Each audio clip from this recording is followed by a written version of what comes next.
दोस्तों ये Tata BS4 14 tyre है।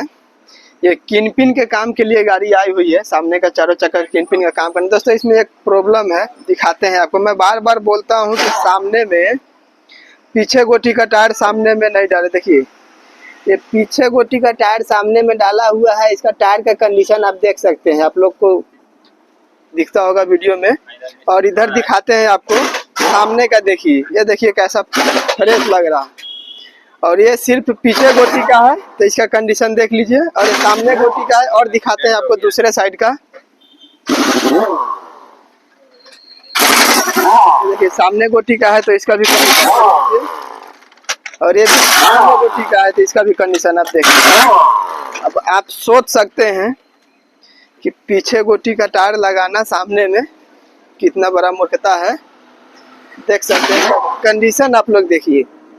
3 टायर सामने गोटी का है तो सब फ्रेश है। और एक टायर का देखिए कंडीशन इसमें, जो कि ये पीछे का लगा हुआ है।